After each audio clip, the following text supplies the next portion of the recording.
Az előadásomban azt keresem, hogy hogyan köszön vissza a születés. Jó lesz így? Hallgat? Nem. Hogyan köszön vissza, így jó, a születés élménye életünk hétköznapi és kiemelt pillanataiban. Ehhez bevezetésül Henry Nancy, francia filozófus szavait idézném. A születik minden igék igéje.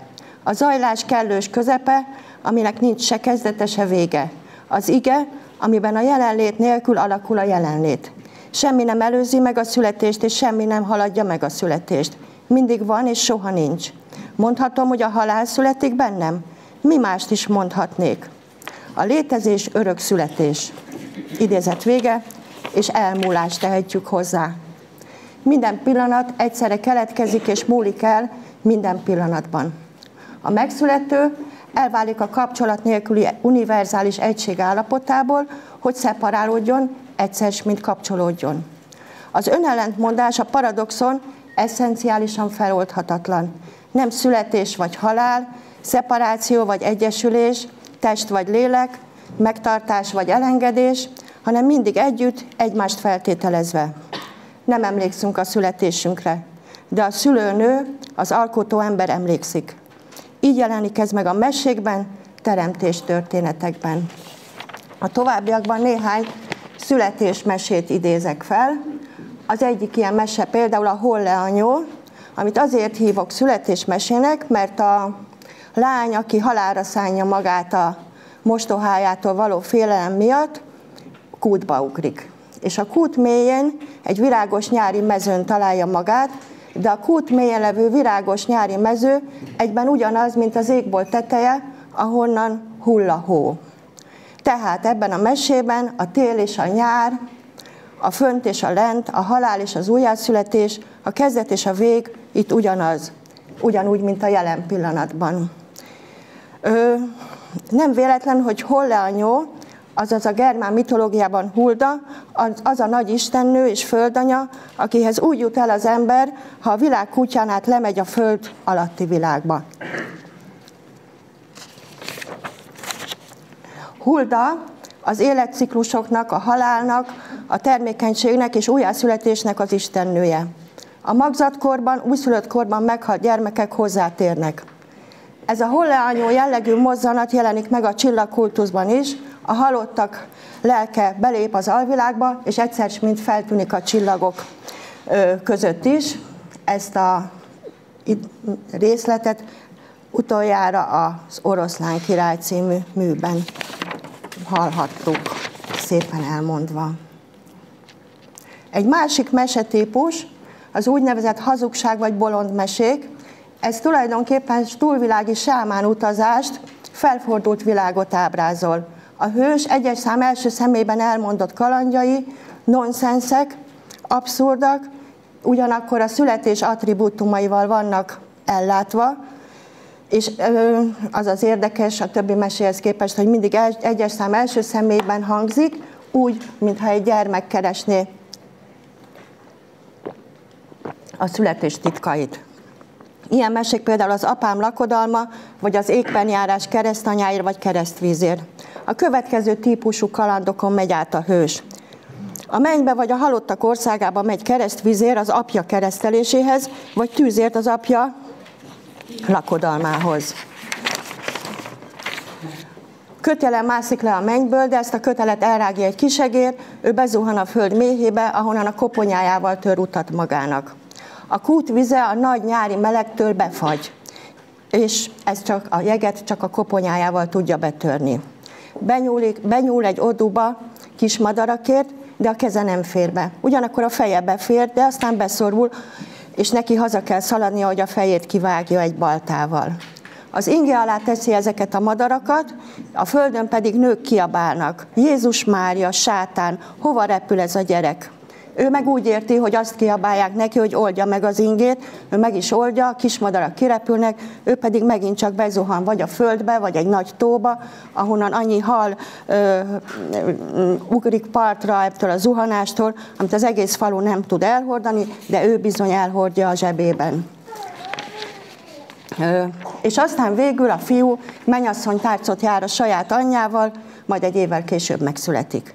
Miről van itt szó? Sámát, utazás, születés, foganás, méhen belüli élmények, valamennyi együtt. És akkor nézzük meg, hogyan jelenik meg a születésben ez a sámán utazás. Mondok egy idézetet egy szülés beszámolóból.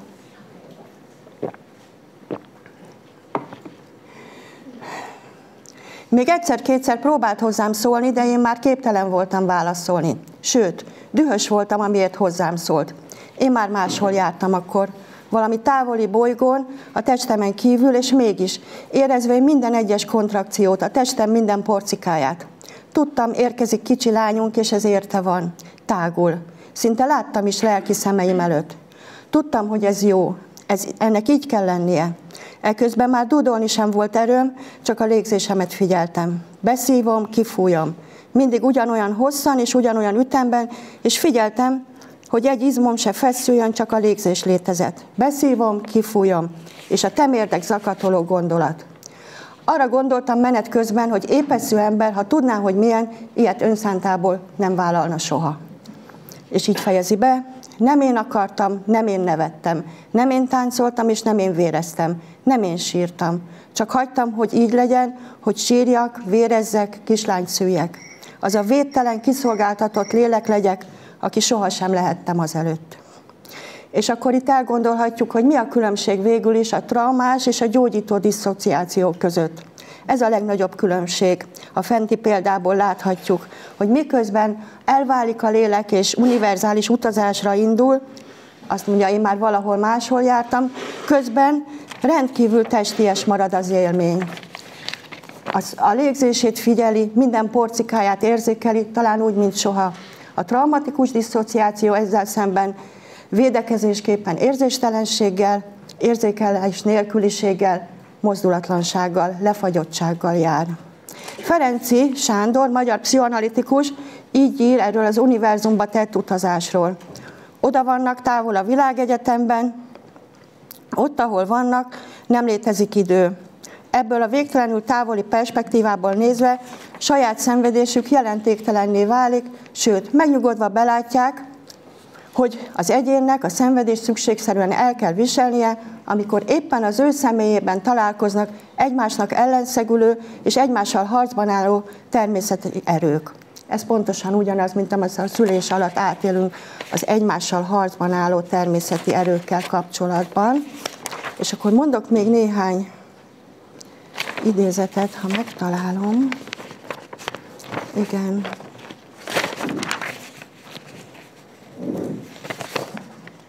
Bocsánat.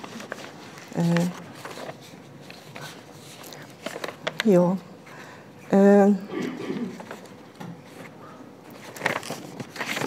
És így folytatja.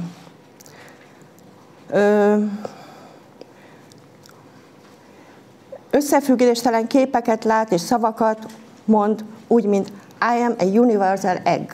Azaz, ez azt jelenti, én vagyok az univerzum tojása. Ami azt jelenti, hogy ő a világ középpontja, és bekelebelezte magába az egész univerzumot. És akkor nézzünk néhány példát az univerzum tojásáról.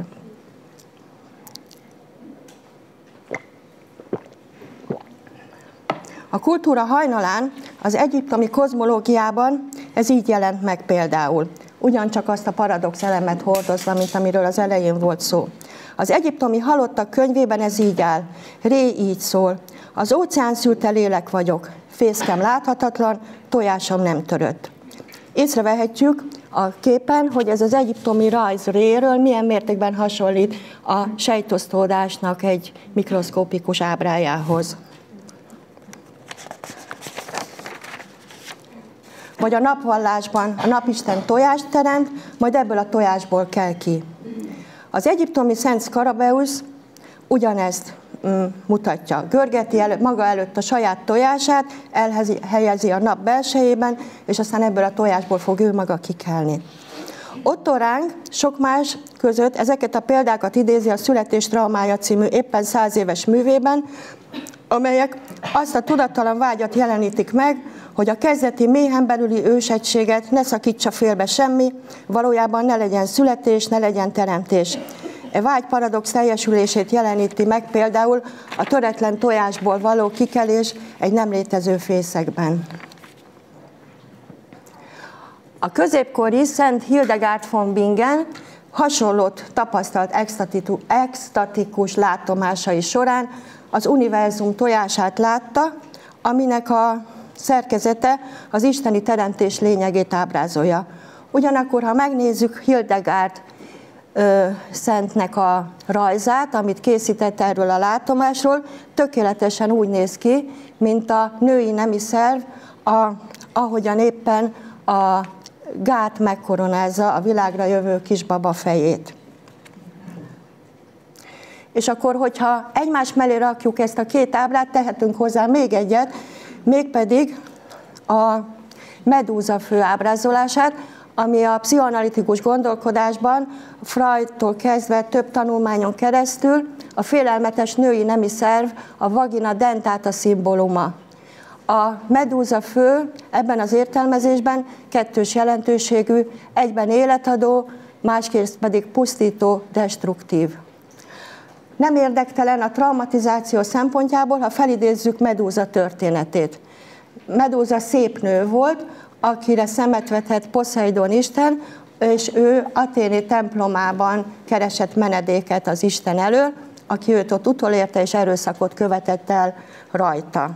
Athéné dühében meglepő, vagy nem meglepő számunkra, hogy a nőn bosszút állt, és átváltoztatta olyan csúfsággá, akire ha valaki ránéz, akkor kővé válik.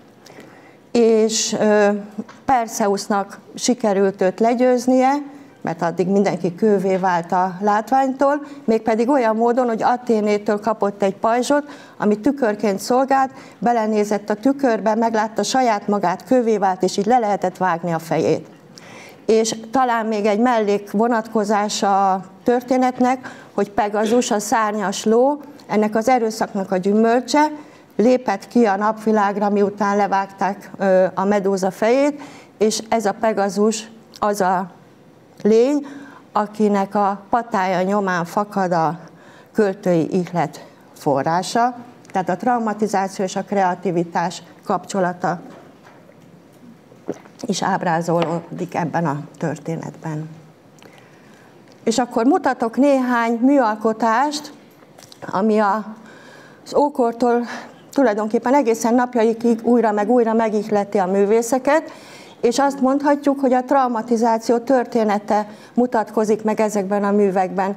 Caravaggio festménye a rettegő áldozat pillantását mutatja.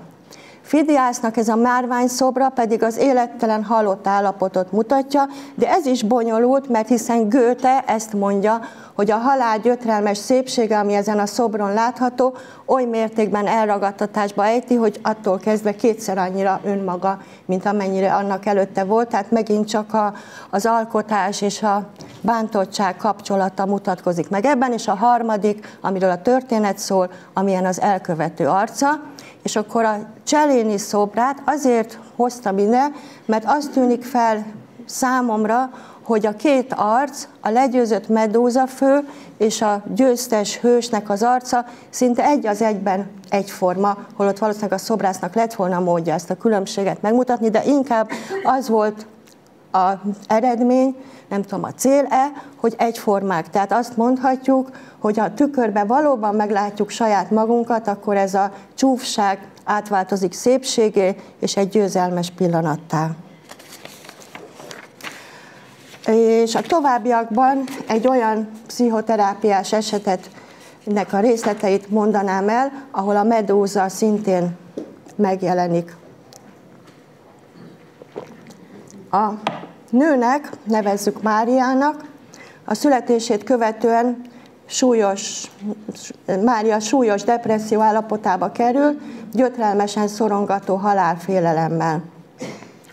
Azt mondja, ha tényleg szembenéznék azzal, ami belül van, az olyan lenne, mintha a medúzafőre néznék. Kővé válnék a rettegéstől. És valóban, miközben ezt mondta, fagyos hideg, bénult érzést érzékelt a vállaiban és karjaiban. történetéből kiemelendő, hogy nagyon nem kívánt gyermek volt. A testvére mindössze 2 hónapos volt akkor, amikor ő fogant, és az anyja a terhességben végig azon imádkozott, hogy bár ne lenne az egész igaz, és ő ne szülessen meg. De hát megszületett. Az anya, mint neki sokszor elmondta, fogait összeszorítva gondoskodott innentől kezdve a 2 kicsi gyermekről. Ugyanakkor egész felnövekedése során az apa súlyosan bántalmazta az anyát időről időre, aki rendszeresen a gyerekszobába menekült az apa elől. Egész gyerekkorában azt érezte, hogy az anyja valójában nem igazi felnőtt, és neki kell őt védelmeznie. Ha az anya távol volt, retteget, hogy valami történik vele, és sosem fog hazatérni. Együtt igyekeztünk megfejteni, hogyan értelmezhető ez a medúza érzés. Egyszer ezt mondta. Medúza az a részem, amelyik meg volt győződve róla, hogy én vagyok a bűnös az anyám szenvedésében. Pedig nem vagyok bűnös. Csak ártatlan baba voltam, aki élni akart. Sőt, nem is én akartam, csak kaptam az életet. Most már el tudom fogadni, hogy jogom van az élethez, amit kaptam, és ezzel párhuzamosan egy álmot hozott.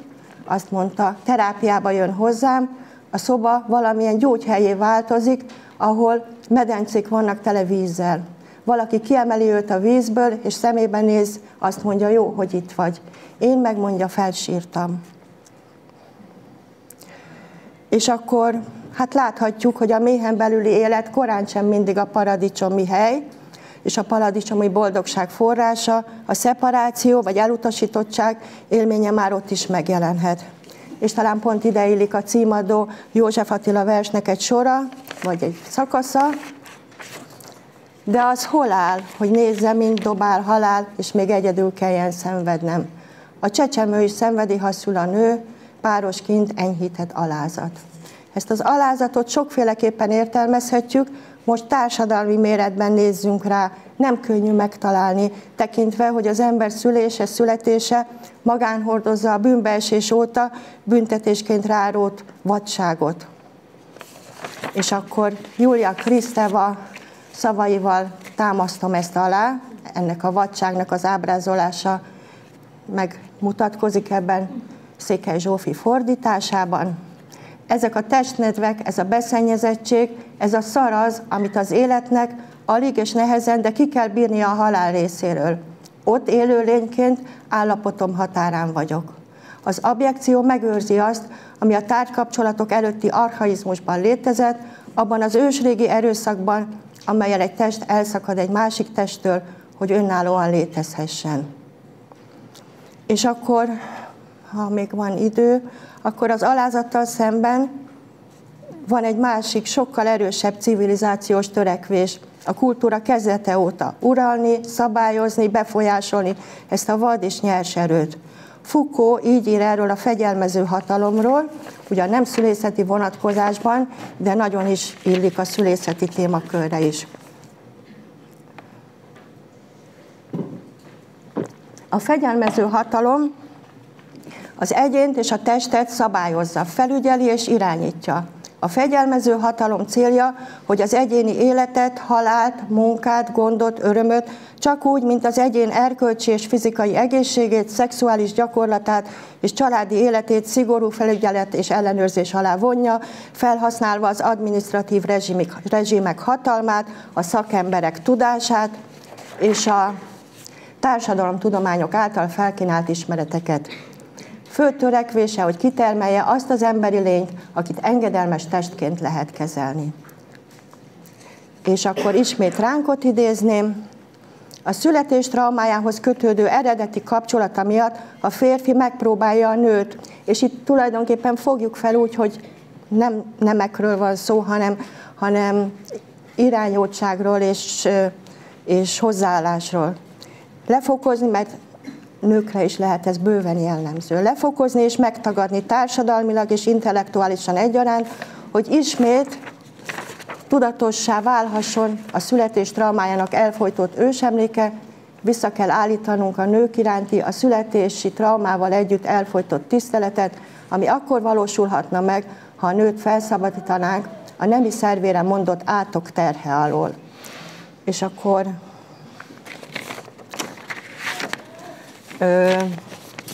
egy verssel zárnám, amit egy nő írt, aki egyáltalán nem volt költő, csak éppen a születés élménye egy átmeneti időre költőt csinált belőle, ahol ezek a versek megjelennek, ott az ő neve nincs leírva, csak a monogramja.